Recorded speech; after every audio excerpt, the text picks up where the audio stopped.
एक बहुत बड़े शेफ के रेस्टोरेंट में अजीब अजीब सुपरनैचुरल चीजें होने लगती हैं, हादसे होने लगते हैं, लोगों की मौत होने लगती है और फिर उनका सामना होता है एक शैतानी आत्मा से। आखिर वो शैतानी आत्मा चाहती क्या है, जानेंगे आज की कहानी में, जो है 2023 में रिलीज हुई एक हॉरर मूवी पिज़्ज़ा 3। मूवी की शुरुआत में हम बनी नाम के लड़के को देखते हैं जो काम करके घर वापस लौट के आता है और अपने दोनों बच्चों के लिए गिफ्ट लेकर आता है, मगर उसमें एक और गिफ्ट था जो कि मम्मी का स्टैचू था। बनी कहता है कि ये स्टैचू मेरे दोस्त ने मुझे दिया है और ये 700 साल पुराना है। फिर सभी खाना खाने लगते हैं और खाना खाने के बाद बनी अपने दोनों बच्चों के लिए कहानी सुनाने लगता है। बनी कहानी में अपने साथ हुए एक घटना के बारे में बताता है और कहता है कि 20 साल पहले जब मैं स्कूल में पढ़ाई करता था तब हमारे स्कूल में शाम नाम का लड़का पढ़ता था जो कि बास्केटबॉल खेलता था और एक दिन बास्केटबॉल खेलते समय वो अचानक गिर गया और 3 महीने के बाद उसकी मौत हो गई। बाद में पता चलता है कि उसी बास्केटबॉल ग्राउंड में उसकी आत्मा जाकर अब बास्केटबॉल खेलती है, मगर बनी अपने बेटे से कहता है कि भूत वूत कुछ नहीं होते। इसके बाद सभी रात में सो जाते हैं। फिर आधी रात में बनी को खिलौने की आवाज सुनाई देने लगती है। वो उठकर पूरे घर में चेक करने लगता है, तभी उसे बास्केटबॉल की आवाज सुनाई देने लगती है। वो ऊपर जाकर चेक करने लगता है और एक आत्मा आकर बनी को मार डालती है। अगले सीन में हम एक न्यूज रिपोर्टर को देखते हैं जो अपने शो में 4 ऐसे लोग को लेकर आता है जो भूत प्रेत के ऊपर विश्वास करते हैं। उनमें से एक व्यक्ति एक पुजारी भी था जो उन सभी को बताता है कि 4000 साल पहले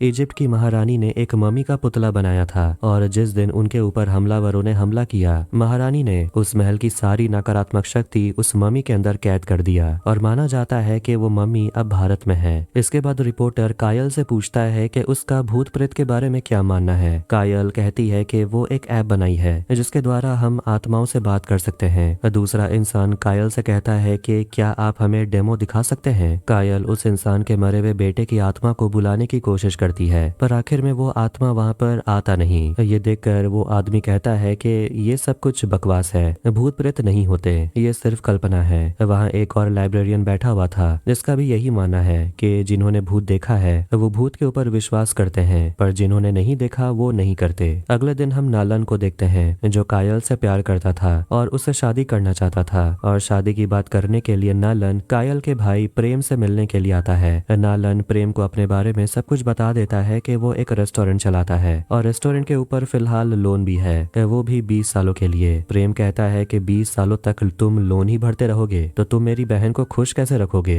ये सुनकर नालन थोड़ा सा उदास हो जाता है। तभी वहाँ प्रेम का दोस्त अरविंद आता है जो कि एक फैशन मॉडल है और प्रेम शुरू से ही चाहता था कि उसकी बहन कायल की शादी अरविंद से हो। इसके बाद नालन गुस्से में वहाँ से चला जाता है। कायल नालन को फोन करने की कोशिश करती है मगर नालन कायल का फोन ही नहीं उठा रहा था। तभी कायल देखती है कि उसने जो ऐप बनाया है उसमें दिखाई दे रहा था कि कायल के आसपास कोई आत्मा है और वो सामने की तरफ देखती है कि एक कागज उड़ते हुए फिर गाड़ी के ऊपर गिरता है, मगर अचानक वो कागज गायब हो जाता है। फिर कायल वहाँ से चली जाती है। इधर जब नालन अपने रेस्टोरेंट पहुँचता है तो वहाँ एक शेफ के साथ कस्टमर की लड़ाई हो रही थी क्योंकि उस कस्टमर का ऑर्डर किया हुआ खाना अभी तक आया नहीं था। तभी योगी जो उस रेस्टोरेंट में शेफ का काम करता है वो उस कस्टमर को खाना लेकर आता है और फिर सभी अंदर किचन में चले जाते हैं। नालन शेफ से कहता है कि कायल का भाई प्रेम नहीं चाहता कि मेरी शादी उससे हो। तभी योगी वहाँ पर आता है और वो मम्मी का स्टैचू उसके पास देखते हैं। वो कहता है कि यहाँ पर कोई इस स्टैचू को छोड़ कर चला गया। नालन उस स्टैचू को देखता है और उस स्टोर रूम में जाकर रखने के लिए कहता है। फिर रात के समय उस होटल का एक शेफ अपने किचन की साफ सफाई करके सब कुछ बंद करके बाहर चला जाता है, लेकिन थोड़ी देर के बाद वो देखता है कि उसका किचन का लाइट फिर से जल रहा था। वो वापस किचन में देखने के लिए आता है और देखता है सारा सामान बिखरा हुआ था। वो फिर से किचन की साफ सफाई करके बंद करके चला जाता है। अगले दिन नालन जब किचन में पहुंचता है देखता है किचन फिर से बहुत ज्यादा गंदा था। वो उसी शेफ को फोन करके डांटने लगता है और कहता है यहाँ सारा सामान बिखरा पड़ा है और उसे कहता है जल्दी आकर पूरे किचन की साफ सफाई करो। फिर नालन वीरा से मिलने के लिए जाता है और जो रेस्टोरेंट का मालिक अभी नालन है उस रेस्टोरेंट का मालिक पहले वीरा हुआ करता था और वीरा ने अपने रेस्टोरेंट को नालन को बेच दिया। इसके बाद वो शेफ जल्दी जल्दी किचन में आता है और साफ सफाई करने लगता है और अपने बाकी साथियों से कहता है कि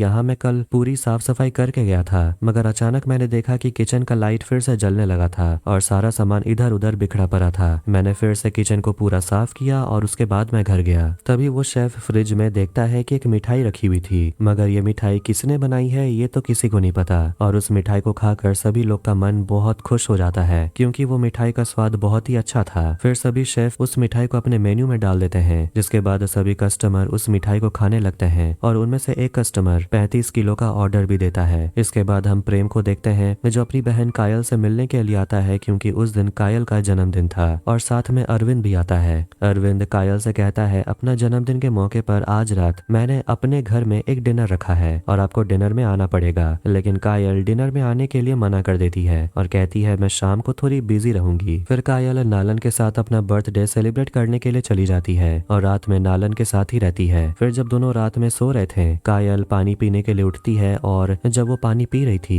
तभी वही मिठाई फ्रिज में रखी हुई थी। कायल उस मिठाई को खाने लगती है तभी वहाँ नालन भी आ जाता है। कायल नालन से कहती है कि तुम्हारा ये अब तक का बनाया हुआ सबसे बेस्ट डिश है, लेकिन नालन कहता है कि मैंने ये नहीं बनाया और ये मिठाई यहाँ कैसे आया ये भी मुझे नहीं पता। नालन सोचने लगता है कि आखिर ये सब हो क्या रहा है। अगले दिन जब नालन उस मिठाई के बारे में शेफ को बताता है तो शेफ कहता है कि हमें पता है कि ये मिठाई तुमने ही बनाई है और तुमने इसे किस तरह बनाया है ये तुम्हें किचन में आकर सबको बताना ही होगा। नालन सोच में पड़ जाता है और खुद ही उस मिठाई को बनाने लगता है और इत्तेफाक से वो मिठाई बिल्कुल ही स्वादिष्ट बनता है। इसके बाद रात के समय जब नालन सो रहा था तभी अचानक से उसे किसी औरत के रोने की आवाज सुनाई देती है और वो उठकर अपने किचन की तरफ जाता है और जब वो अपने फ्रिज को खोलता है तो उसमें वही मिठाई रखी हुई थी। नालन सोच रहा था कि आखिर ये मिठाई बना कौन रहा है। नालन देखता है कि सामने एक औरत लेटी हुई है और उसके पूरे बदन में खून लगा हुआ था। जैसे ही नालन उस औरत के चेहरे को देखने की कोशिश करता है बिजली चली जाती है। फिर अचानक बिजली आ जाती है और नालन देखता है वहाँ कोई भी नहीं है। तभी अचानक हम देखते हैं कि कोई एक अदृश्य साया नालन के पीछे खड़ा है। नालन के टेलीफोन पर एक कस्टमर का फोन आता है और वो कस्टमर वीरा था।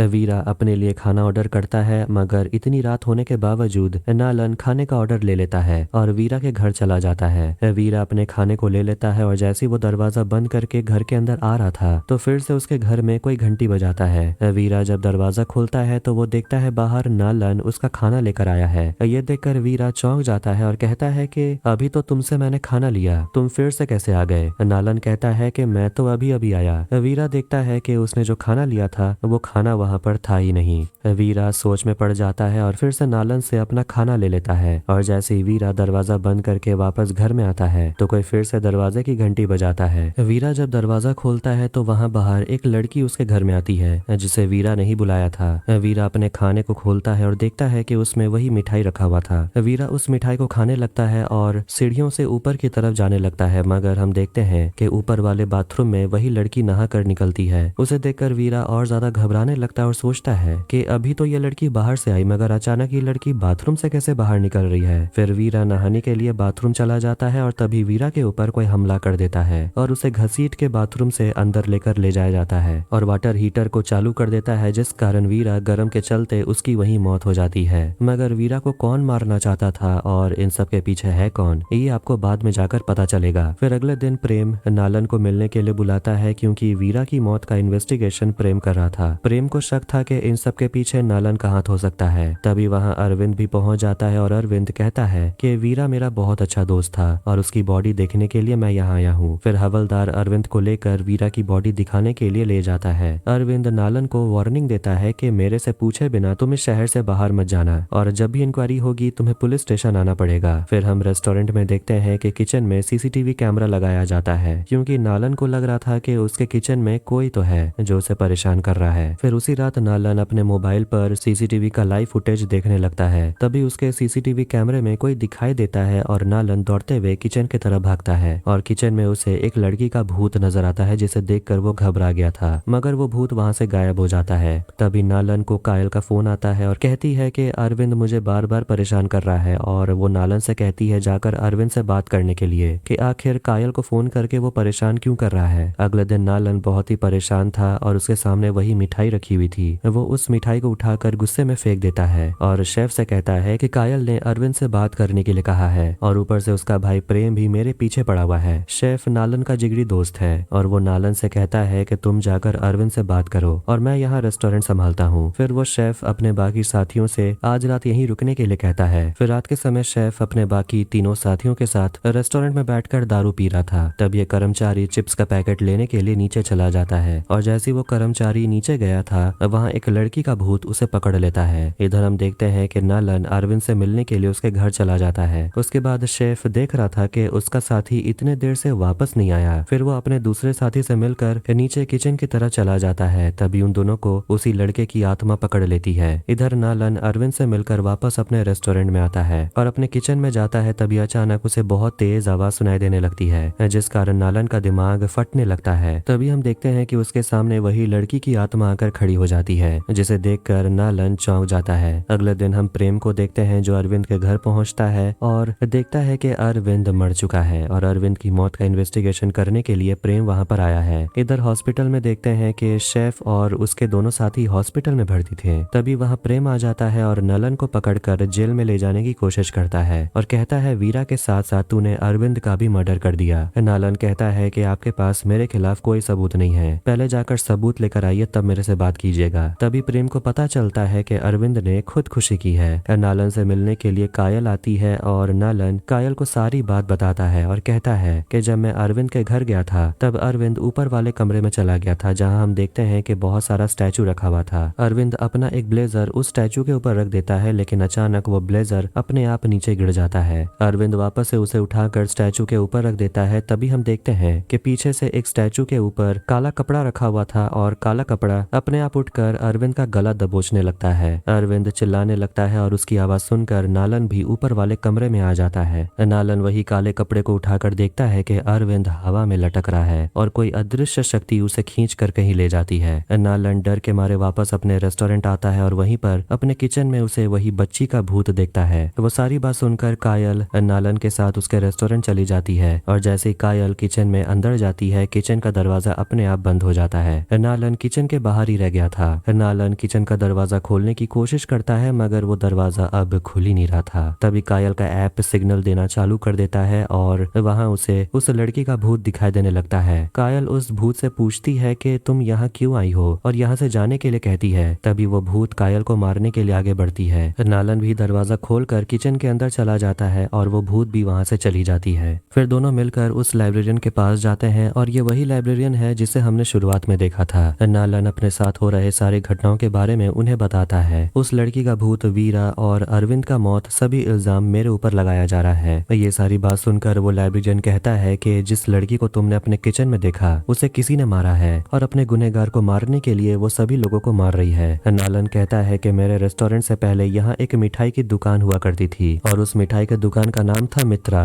लाइब्रेरियन अपने लैपटॉप में मित्रा के ऊपर इंफॉर्मेशन ढूंढने लगता है और उसे एक वीडियो देखने को मिलता है और उस वीडियो में वीरा और अरविंद और एक आदमी भी साथ में उनके साथ बैठा हुआ था। नालन कहता है कि जिन दोनों की मौत हुई ये तो वही लोग हैं। फिर मित्रा जहाँ रहती थी उस अपार्टमेंट में नालन और कायल मिलने के लिए चले जाते हैं, मगर वहाँ पहुँचने के बाद अपार्टमेंट का सिक्योरिटी उन दोनों से कहता है यहाँ मित्रा और उसकी माँ रानी अब यहाँ नहीं रहते, वो यहाँ से चले गए हैं। तभी वहाँ उस रेस्टोरेंट का सिक्योरिटी भी आ जाता है और वो उन दोनों से कहते हैं कि मित्रा की माँ की दुकान आग जलने के कारण बर्बाद हो गई और उसके बाद मित्रा की भी मौत हो गई थी और अब रानी कहाँ रहती है ये हमें नहीं पता। फिर वो सिक्योरिटी वहाँ से चला जाता है और नालन उस सिक्योरिटी से अरविंद की तस्वीर दिखाता है। अरविंद की तस्वीर देखकर वॉचमैन घबरा जाता है और उन दोनों को यहाँ से जाने के लिए कहता है। तभी वहाँ पर एक बच्चा खेलते हुए आता है और नालन उस बच्चे से मित्रा की माँ के बारे में पूछता है तो वो बच्चा बताता है कि वो अब यहाँ नहीं रहते, वो 8वीं मंजिल में रहते थे। नालन रात के समय फिर से उस अपार्टमेंट में जाता है और 8वीं फ्लोर पर मित्रा के फ्लैट में चला जाता है और पूरी छानबीन करने लगता है। वहाँ उसे मित्रा की बनाई हुई एक ड्राइंग मिलती है जिसमें नालन की तस्वीर बनी हुई थी और उस ड्राइंग को वो अपने पास रख लेता है और जैसे ही वो बाहर निकलता है वही सिक्योरिटी गार्ड उसे देख लेता है और उसे पकड़ने के लिए दौड़ने लगता है। नालन वहाँ से बच के भाग निकलता है और एक लिफ्ट में घुस जाता है और वो अपार्टमेंट का सिक्योरिटी भी पहुंच जाता है और उसे देखकर सिक्योरिटी को बुलाने लगता है। सिक्योरिटी जैसे ही लिफ्ट में पहुंचता है लिफ्ट का दरवाजा बंद हो जाता है और उस सिक्योरिटी का सिर फंस जाता है और लिफ्ट ऊपर की तरफ जाने लगती है और उस सिक्योरिटी का सिर कट जाता है। फिर नालन कायल के साथ तुरंत लाइब्रेरियन के पास जाता है और उसे वो ड्राइंग दिखाता है और कहता है कि मित्रा का मेरे साथ कोई कनेक्शन तो जरूर है।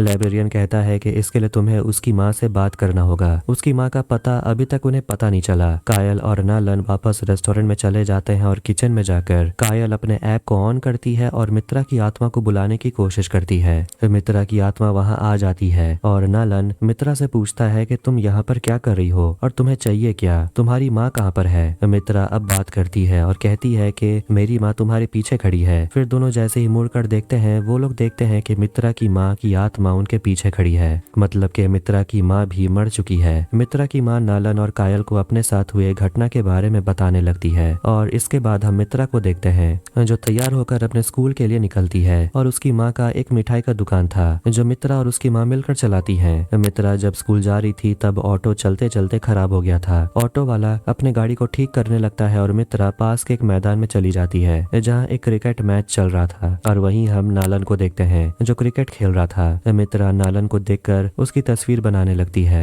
और थोड़ी देर के बाद ऑटो वाला मित्रा से कहता है ऑटो ठीक हो गया है। तभी नालन एक जोरदार शॉट मारता है जिस कारण बॉल सीधे जाकर मित्रा के सिर पर लगती है। ऑटो वाला तुरंत मित्रा को हॉस्पिटल लेकर चला जाता है और हॉस्पिटल से मित्रा की माँ को फोन करके हॉस्पिटल आने के लिए कहता है। डॉक्टर बताते हैं कि मित्रा के दिमाग में बहुत जोर की चोट लगी है जिस कारण वो कुछ भी याद नहीं रख पाएगी और हर 10-15 मिनट के बाद वो हर चीज भूलते जाएगी। मित्रा की माँ मित्रा को देखकर बहुत ही रोने लगती है और हॉस्पिटल से वापस आने के बाद मित्रा का हर एक काम उसकी माँ को ही करना पड़ता है। फिर एक दिन जब मित्रा स्कूल से वापस आती है तो ऑटो वाला उसे याद दिलाता है कि तुम्हें कौन से फ्लैट में जाना है। मित्रा लिफ्ट से होते हुए अपने फ्लैट में जाने लगती है तभी लिफ्ट में सिक्योरिटी मित्रा के साथ जबरदस्ती करने की कोशिश करता है और ये वही सिक्योरिटी था जो पहले नालन को दोहरा रहा था। मित्रा घबरा कर चिल्लाने लगती है मगर थोड़ी देर के बाद वो शांत पड़ जाती है और चुपचाप अपने फ्लैट की ओर चली जाती है। ये देखकर वो सिक्योरिटी गार्ड हैरान हो जाता है और घबराने लगता है कि कहीं मित्रा जाकर अपनी माँ को ये सब ना बता दे। लेकिन अगले दिन फिर से जब मित्रा स्कूल से घर वापस आ रही थी लिफ्ट में सिक्योरिटी उसके साथ फिर से जबरदस्ती करने की कोशिश करता है और वो सिक्योरिटी हर दिन मित्रा के साथ लिफ्ट में जबरदस्ती कर रहा था क्योंकि उसे पता चल गया था कि मित्रा को थोड़ी देर के बाद कुछ भी याद नहीं रहता कि उसके साथ हुआ क्या। लेकिन एक दिन अपार्टमेंट का सिक्योरिटी उस सिक्योरिटी को मित्रा के साथ जबरदस्ती करते हुए देख लेता है और वो आदमी उस सिक्योरिटी को बेधड़क मारता है और आइंदा ऐसी गलती ना करने के लिए कहता है। फिर एक दिन हम देखते हैं कि मित्रा का सिर बहुत जोर से दर्द कर रहा था। तभी वहाँ पर वही सिक्योरिटी गार्ड मिलने के लिए पहुंच जाता है और मित्रा की माँ से कहने लगता है कि कल इस अपार्टमेंट को 25 साल हो जाएगा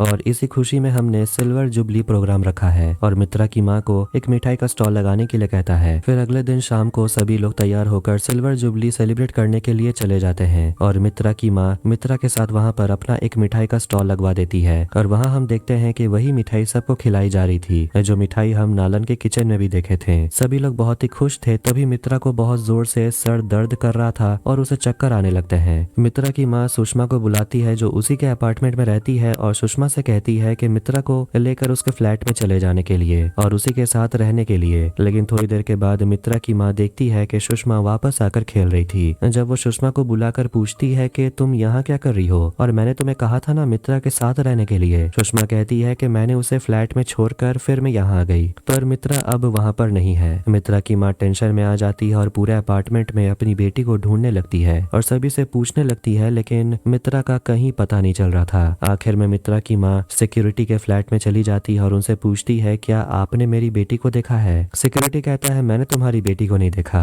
और वो यहीं कहीं होगी। तभी अचानक मित्रा की माँ को मित्रा का स्मार्ट वॉच का आवाज सुनाई देने लगता है और उसे पता चल जाता है कि उसकी बेटी यहीं कहीं है। तो वो सिक्योरिटी को धक्का देकर अंदर चली जाती है और देखती है कि मित्रा की हालत बहुत ही खराब थी और वहाँ हम वीरा और अरविंद को भी देखते हैं जो मित्रा के साथ जबरदस्ती कर रहे थे। मित्रा की माँ सबको धमकाती है और कहती है कि मैं तुम लोगों को छोड़ूंगी नहीं और पुलिस को जाकर कंप्लेन करूंगी। तभी हम देखते हैं कि वीरा, अरविंद और वो सिक्योरिटी मिलकर मित्रा और उसकी माँ को मार डालते हैं उनके शरीर के टुकड़े टुकड़े करके। ये सारी कहानी सुनाने के बाद नालन को पता चल जाता है कि मित्रा और उसकी माँ का हत्यारा कौन है और वो खुद को भी दोषी मानता है क्योंकि जब वो क्रिकेट खेल रहा था तो उसी के गलती की वजह से बॉल जाकर मित्रा के सिर पर लगी थी। अगर ऐसा नहीं होता तो मित्रा आज जिंदा रहती। नालन उन सभी हत्यारों को मारने का फैसला करता है। इसके बाद दोनों कायल के भाई प्रेम के पास चले जाते हैं और सारी घटना के बारे में बताने लगते हैं कि कैसे वीरा और अरविंद की मौत हुई। प्रेम उन दोनों की बात को सुनता है और कहता है कि मित्रा की माँ की बॉडी हमें ढूंढनी होगी। इसके बाद हम सेक्रेटरी को देखते हैं और उसने 2 तांत्रिक को अपने पास बुलाया है और उस तांत्रिक को सारी बात कहता है कि उसी ने मित्रा और उसकी माँ की जान ली थी और उन दोनों की डेड बॉडी को टुकड़े टुकड़े करके मिट्टी में दफना दिए थे और उन लोगों से ये भी कहता है कि मेरी मौत वीरा और अरविंद की तरह नहीं होने चाहिए और उसकी जान बचाने के लिए कहता है। तभी उनमें से एक तांत्रिक सेक्रेटरी से कहती है